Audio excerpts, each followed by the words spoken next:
And another week, another win for the BYU Cougars, coming out on top, victorious 27-17 against the Fighting Herm Edwards of Arizona State.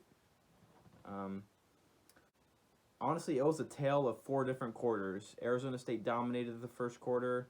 BYU dominated the second quarter. Arizona State dominated the third quarter. BYU dominated the fourth quarter.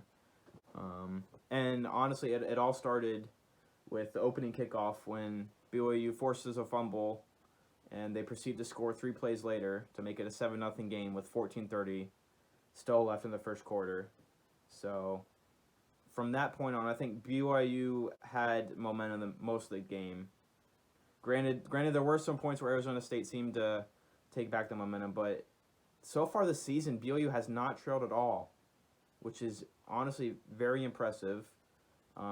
If you would have told me at the beginning of the season that we'd be 3-0, much less haven't trailed at all in a single game yet, I'd have told you were crazy. So to be where they're at right now is a testament to Kalani and a testament to the players and the rest of the coaching staff. That there is no rebuilding; it's only reloading. I mean, you might have lost Zach Wilson, but you have Jaron Hall, and you have Tyler Algier, and you have Neil Pau, and you have all these players that are ready to step in and fill the role that they need to. But as for the game, I'm going to give 2 game balls out. One is to Tyler Algier, not for anything he did on the offensive side of the ball, but for something he did on the defensive side of the ball.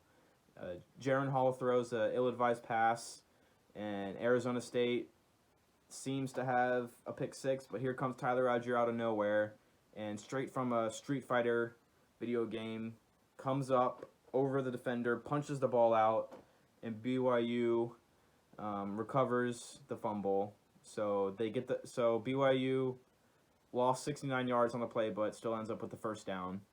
So there's that.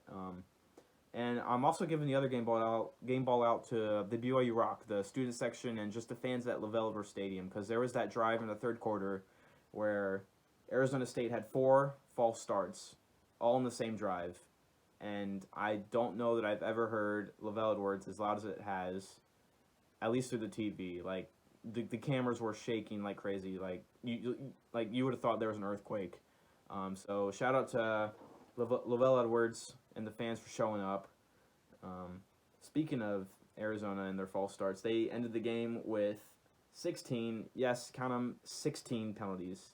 16 yellow flags showed up on the field at one point for Arizona during the game. So I would not want to be in the film room on Monday with Herm Edwards for Arizona State. But yeah, just a great, gritty way for BYU to come out on top. I think BYU is a top 15 team in the country. Off the top of my head, I can only think of 2 other teams that have beaten ranked teams this year, and that's Alabama and Penn State, and they're both in the top 10. And, wow, just what a time to be a BYU Cougar. Yeah. Honestly, coming off an emotional Utah victory, I wasn't sure what to expect from BYU, but they proved me wrong, and they showed me why they're here to stay, and we're in the makings for a special season. 10 wins, maybe, not out of the realm of possibilities. So on to South Florida. Here we go.